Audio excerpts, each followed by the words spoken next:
السلام علیکم ورحمۃ اللہ وبرکاتہ۔ پیارے بچوں، امید کرتی ہوں کہ آپ سب خیریت سے ہوں گے۔ اللہ تعالیٰ آپ سب کو اپنے حفظ و امان میں رکھے۔ تو بیٹا جی، آج میں نے آپ کو اسلامیات کی کتاب کے بارے میں تھوڑا سا بتانا ہے۔ جیسے کہ ماشاءاللہ سے آپ لوگ جو ہیں وہ 9 کلاس میں آ چکے ہیں، داخل ہو چکے ہیں، تو اس لیے اب جو آپ نے کتاب پڑھنی ہے اسلامیہ لازمی کی، وہ اس کے بارے میں آپ کو بتاتی چل جاؤں کہ اس کے اندر آپ کیا کیا چیزیں جو ہے وہ دیکھیں گے۔ جی، تو فہرست ہے آپ کی، تو اس کے اندر سب سے پہلے جو باری آتی ہے وہ جو ہے الجزء الاول، جس کے اندر ہم نے قرآن کریم کو جو ہے پڑھنا ہے۔ تو 9 کلاس میں آپ نے جو ہے سورۃ الانفال ہے اس کو پڑھیں گے انشاءاللہ، جس کا ترجمہ دیکھیں گے آپ، مختصر تشریح بھی آپ کو کروائی جائے گی، اور اس میں سے آپ کے جو ہے وہ آیات کا آپ سے ترجمہ پوچھا جائے گا، اور اس میں سے سوالات بھی ہوں گے، اور جو ہے وہ MCQs یعنی کہ آپ سے جو ہے وہ مختصر سوالات بھی کیے جائیں گے۔ اور باقی اگر آپ اگلے صفحے پہ آئیں تو یہاں پر آپ کو سورۃ الاحزاب دکھائی دے گی اور سورۃ الممتحنہ، گھبرانے کی ضرورت نہیں، کیونکہ یہ جو صورتیں ہیں ان کو آپ نے جماعت داہم میں پڑھنا ہے۔ یہاں پر جماعت داہم میں آپ نے صرف اور صرف سورۃ الانفال کو دیکھنا ہے۔ اس کے بعد اگلے صفحے پر اگر آپ لوگ آئیں تو اس کے اندر ہے الجزء الثانی، یعنی کہ دوسرا جزء، اس کے اندر ہے من الحدیث، من ہدی الحدیث۔ تو یہاں پر جو ہے ٹوٹل جو احادیث دی گئی ہیں اس میں سے پہلی 10 احادیث آپ نے جماعت ناہم میں پڑھنی ہے، اور باقی دیگر جو احادیث ہیں وہ آپ نے جماعت ناہم کے اندر اس کا آپ مطالعہ کریں گے۔ اس کے بعد ہے الجزء الثالث، یعنی کہ تیسرا جز جو کہ ہے موضوعاتی مطالعہ، اس کے اندر جو ہے پہلے 4 اسباق وہ آپ نے جماعت ناہم کے اندر آپ اس کا مطالعہ کریں گی، اور باقی جو 5 سے لے کے 9 تک ہیں وہ آپ انشاءاللہ العزیز جماعت داہم کے اندر ان کو پڑھیں گے۔ اور انہی میں سے احادیث ہو گئی، موضوعاتی مطالعہ ہو گئے، قرآنی آیات ہوں گی، ان سب میں سے آپ کا پیپر جو ہے بن کے آئے گا، جو ہے MCQs بھی ان میں سے ہوں گے، اور جو ہے وہ مختصر سوالات بھی ہوں گے، اور تفصیلی سوالات بھی انہی میں سے آپ سے پوچھے جائیں گے۔ تو جی، آج سب سے پہلے جو ہم شروع کریں گے وہ ہے سورۃ الانفال کا الدرس الاول، لیکن اس سے پہلے میں آپ کو سورۃ الانفال کا جو ہے وہ تعارف بتاؤں گی۔ بسم اللہ الرحمن الرحیم۔ تو جی اب ہم دیکھتے ہیں تعارف سورۃ الانفال۔ تو سب سے پہلے تو دیکھتے ہیں کہ یہ سورت کس پارے میں ہے۔ یہ سورت جو ہے پارہ نمبر 9 تا 10 پر محیط ہے۔ اس کے بعد یہ سورت جو ہے، اگر ہم قرآن پاک کے اندر جو سورتیں جس ترتیب سے ہیں اگر وہ ترتیب دیکھیں تو اس سورت کا جو نمبر ہے وہ 8 ہے۔ سورۃ الانفال کی کل آیات 75 ہیں، اور اس کے کل رکوع جو ہے، کل رکوعات وہ 10 ہیں۔ اگر ہم دیکھیں سورۃ الانفال، چونکہ اس کا نام انفال ہے تو اس کی وجہ تسمیہ، یعنی کہ اس کو انفال کیوں کہا جاتا ہے۔ انفال کا معنی ہے مال غنیمت، اور اگر ہم لفظی معنی دیکھیں تو یہ انفال جو ہے لفظ مشتق ہے نفل سے، یعنی کہ اس کا مطلب ہوتا ہے زائد مال۔ جی، تو اس کے ساتھ ہی یہ جو سورت ہے سورۃ الانفال، یہ مدنی سورت ہے، یعنی کہ یہ مدینہ منورہ میں نازل ہوئی۔ اب مدنی صورت جیسے کہ میں نے آپ کو بتایا ہے، تو یہ بتاتی چلی جاؤں کہ یہ مدنی صورت اور جو دوسری صورتیں یہ کیا ہوتی ہیں۔ اب 7واں پوائنٹ ہمارا کہ صورتوں کی اقسام با اعتبار نزول کے اعتبار سے جو صورتوں کی اقسام ہیں وہ 2 ہے، مکی و مدنی صورتیں۔ اب مکی صورتیں کون سی ہوتی ہیں؟ مکی صورتیں وہ ہیں جو ہجرت مدینہ سے قبل نازل ہوئی، انہیں مکی صورتیں کہا جاتی ہیں، چاہے وہ صورت کسی بھی جگہ پر جو ہے نازل ہوئی ہو، چاہے نبی پاک صلی اللہ علیہ وسلم اس وقت مدینہ ہی کیوں نہ گئے ہوں یا کسی اور دیگر جگہوں پر۔ اس کے علاوہ ہجرت کے بعد جو صورتیں نازل ہوئی، چاہے اس کو نبی پاک صلی اللہ علیہ وسلم مکہ ہی کیوں نہ آئے ہوئے ہوں، لیکن وہ صورتیں کیا کہلائیں گی؟ مدنی صورتیں کہلائیں گی۔ اب ان کی تعداد کی بات آتی ہے کہ مدنی اور مکی صورتوں کی کیا تعداد ہے۔ کل صورتیں تو آپ کو معلوم ہے کہ وہ 114 صورتیں ہیں قرآن پاک کے اندر۔ تو اب ایک فارمولا میں نے آپ کے لیے یہاں پہ لکھا ہے ان صورتوں کی تعداد کو یاد کرنے کے لیے، کیونکہ عموماً اور زیادہ تر یہی ہوتا ہے کہ ان کی جو تعداد ہے وہ بچے بھول جاتے ہیں کہ کتنی ان کی جو ہے وہ تعداد ہے، کہ مکی صورتوں کی تعداد کیا ہے اور مدنی صورتوں کی تعداد کیا ہے۔ تو اس کے لیے میں نے آپ کے لیے ایک فارمولا یہاں پہ لکھا ہے آپ کی یاد دہانی کے لیے۔ تو کل اس کے لیے سب سے پہلے آپ کو ایک چیز یاد رکھنی ہوگی کہ قرآن پاک کی جو دوسری صورت ہے سورۃ البقرہ، اس کی کل آیات کتنی ہیں۔ اس کی جو ہے کل آیات 286 ہے. تو آپ نے سب سے پہلے اس کو یاد رکھنا. جب آپ اس کو یاد رکھ لیں گے تو اس کے بعد آپ نے پہلے یہاں پہ 6 کو حذف کر دیں. اگر آپ 6 کا جو عدد ہے اس کو چھپا دیں تو باقی کیا بچتا ہے 28. تو یہ جو 28 ہیں یہ مدنی صورتیں ہیں, ہجرت کے بعد نازل ہونے والی صورتیں ہیں. 6 کو حذف کر دیں تو باقی 28 بچتا ہے, اور یہ کیا ہے مدنی صورتوں کی تعداد ہے.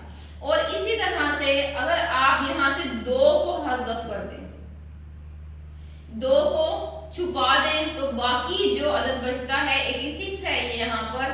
تو یہ کیا ہے یہ مکی صورتوں کی تعداد ہے.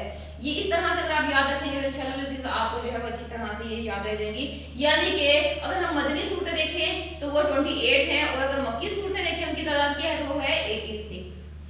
جی اب اس کے بعد ہم تھوڑا سا دیکھ لیتے ہیں کہ ان کی یہ جو صورتیں ہیں مکی اور مدنی ان کی کیا خصوصیات ہیں, کس طرح سے جو ہے وہ پہچانی جا سکتی ہیں. تو سب سے پہلے مکی صورتوں کی ہم خصوصیات دیکھتے ہیں. جو مکی صورتیں ہیں وہ عموماً بیشتر جو ہے وہ یا ایھا الناس سے اس کے اندر جو خطاب کیا جاتا ہے. اللہ سبحانہ تعالیٰ اپنے بندوں کو یا ایھا الناس کہہ کر پکارتے ہیں اس قدر, کیونکہ اس وقت جو ہے مکہ مکرمہ میں زیادہ ایمان والے نہیں تھے لوگ, چند ایک ہی جو تھے وہ مشرف با اسلام ہوئے تھے, باقی جو تھے وہ کفر کی غلاظت میں لتھڑے ہوئے تھے. تو اس لیے اللہ سبحانہ تعالیٰ نے وہاں پہ جو خطاب کیا یا ایھا الناس سے. اور یہ جو مکی صورتیں ہیں یہ آیات کے اعتبار سے مختصر ہیں. جیسے آپ دیکھ سکتے ہیں 30واں پارہ دیکھ لیں, اس کے اندر جو آخر میں جو صورتیں ہیں وہ بیشتر دیکھ لیں آپ, وہ چھوٹی چھوٹی صورتیں ہیں اور وہ ساری جو تقریباً جو ہے وہ مکی صورتیں ہیں. اور ان کے اندر تیسری جو بات ہے وہ یہ ہے کہ اس کے اندر عقیدہ توحید کی جو ہے وہ دعوت دی جاتی ہے, کیونکہ اس وقت جو ہے لوگ کفر کے اندر ڈوبے ہوئے تھے. اس لیے اللہ سبحانہ تعالیٰ نے ان کی اصلاح کے لیے اس کے اندر جو ہے ان مکی صورتوں کے اندر جو ہے عقیدہ توحید کی جو ہے وہ دعوت دی ہے. جی اس کے بعد باری ہے مدنی صورتیں, یعنی کہ ایک تو مکی صورتیں ہیں اور دوسری مدنی صورتیں ہیں. جو مدنی صورتیں ہیں اس کے اندر اللہ سبحانہ تعالیٰ نے جو ہے وہ یا ایھا الذین آمنوا سے بیشتر جو ہے وہ خطاب کیا ہے, بیشتر ان آیات کو جو ہے شروع کیا ہے. یعنی کہ اس وقت جو ہے مدینہ منورہ میں جو ہے وہ اہل ایمان والوں کی کثرت تھی, تو اس لیے اللہ سبحانہ تعالیٰ نے انہیں مخاطب کر کے جو ہے ان جو ہے وہ آیات کے اندر صورتوں کے اندر جو ہے وہ بیان کیا ہے. اور یہ جو مدنی صورتیں ہیں یہ طویل ہیں, جیسے کہ سورۃ البقرہ یہ بھی جو ہے وہ مدنی صورت ہے. اسی طرح سے یہ جو سورۃ الانفال ہے یہ بھی مدنی صورت ہے. اس کے علاوہ ان صورتوں کے اندر معاشی اور خانگی اور ہر ایک معاملے سے متعلق جو ہے احکامات, طلاق کے بارے میں, نکاح کے بارے میں, وراثت کے بارے میں, ہر ایک چیز کے بارے میں جو ہے ان صورتوں کے اندر سے اللہ سبحانہ تعالیٰ نے اپنے جو ہے وہ احکامات صادر کیے. اسی طرح سے پردے کے بارے میں جو ہے احکامات صادر کروائے. اب ہم دیکھتے ہیں کہ مضامین سورۃ الانفال جو آج ہم نے سورت جو ہے وہ شروع کرنی ہے اس کے اندر کیا کیا جو ہے وہ باتیں ہیں اور کن مضامین کو جو ہے وہ بیان کیا گیا ہے. تو سب سے پہلے جو ہے وہ احکامات تقسیم مال غنیمت, جیسے کہ نام سے بھی ہمیں پتہ چل رہا ہے کہ سورۃ انفال ہے, تو اب جیسے میں نے بھی آپ کو بتایا کہ انفال کا مطلب کیا ہے مال غنیمت. تو اسی طرح سے اس کے اندر جو ہے وہ مال غنیمت چونکہ مسلمانوں کا جو ہے وہ کافروں کے ساتھ پہلا معرکہ جو ہے غزوہ بدر کی صورت میں جو ہے وہ پیش آیا تھا, تو اب مسئلہ اٹھا جی کہ یہ جو مال مومنوں کے ہاتھ اگر مسلمانوں کے ہاتھ اگر کافروں کا جنگ کے بعد جو ہے ان کے ہاتھ آنے والا مال جسے کہ مال غنیمت کہا جاتا ہے, پہلے یہ حلال نہیں ہوتا تھا دیگر قوموں کے اندر, یا تو ایسے کیا جاتا تھا کہ اس کو جو ہے وہ میدان میں رکھ دیا جاتا تھا اور آسمان سے ایک بجلی آتی تھی اور اس کو اٹھا کے لے جاتی تھی اور اس کو ہمارے لیے استعمال کرنا جو ہے وہ جائز نہیں تھا. لیکن اب یہ مسئلہ درپیش ہوا کہ اب اس کے بارے میں کیا احکامات ہیں, تو پھر ان کے بارے میں جو ہے اللہ سبحانہ تعالیٰ نے سورۃ الانفال کے اندر جو ہے یہ احکامات صادر فرما دیے. اس کے علاوہ غزوہ بدر کا بیان, جیسے میں آپ کو پہلے بتا چکی ہوں کہ حق و باطل کا پہلا معرکہ جو ہجرت کے بعد پیش آیا وہ ہے غزوہ بدر. اس کے بارے میں جو تفصیلی بیان اس صورت کے اندر پایا جاتا ہے. اس کے ساتھ ہی انعامات الہی ہے, چونکہ پہلا غزوہ ہوا اس کے اندر تکلیفیں بھی تھی, مشکلات بھی تھی, مسائل بھی تھے, تو اللہ سبحانہ تعالیٰ نے اس غزوے کے اندر مومنوں کے اوپر جو انعامات کی بارش کی اس کا بھی بیان ہے. اور پھر اللہ سبحانہ تعالیٰ نے جو ہے وہ مومنوں کو جہاد کی ترغیب دینے کے لیے ان کے لیے آسانیاں اور ان کی قوت کو جو ہے وہ ظاہر کیا ہے. اسی طرح سے اس کے اندر ایک اور چیز بیان ہوئی ہے کہ عدم عذاب کی وجہ, کہ اللہ تعالیٰ کسی قوم کے اوپر کب اور کیوں عمل بھی کر رہے ہوتے ہیں۔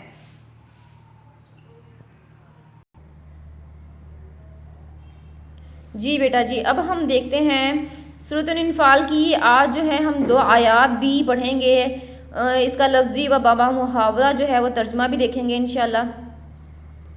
اعوذ باللہ من الشیطان الرجیم، بسم اللہ الرحمن الرحیم۔ شروع اللہ کے نام سے جو بڑا مہربان نہایت رحم والا ہے۔ یسألونک عن الانفال، یسألونک وہ سوال کرتے ہیں، اے محمد صلی اللہ علیہ وسلم کون سوال کرتے ہیں؟ مجاہد لوگ آپ سے، ان بارے میں، انفال مال غنیمت کے بارے میں۔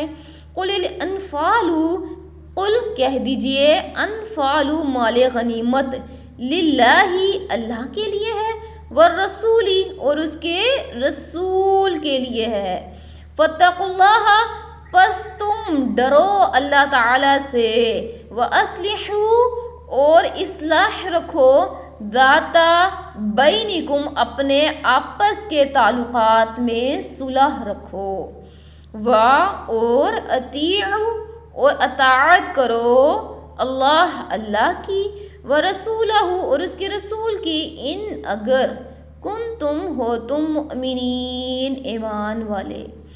اللہ سبحانہ تعالیٰ فرما رہے ہیں اے محمد صلی اللہ علیہ وسلم، مجاہد لوگ تم سے مال غنیمت کے بارے میں دریافت کرتے ہیں کہ کیا حکم ہے؟ کہہ دو کہ مال غنیمت خدا اور اس کے رسول کا مال ہے، تو خدا سے ڈرو اور آپس میں صلح رکھو، اور اگر ایمان رکھتے ہو تو خدا اور اس کے رسول صلی اللہ علیہ وسلم کے حکم پر چلو۔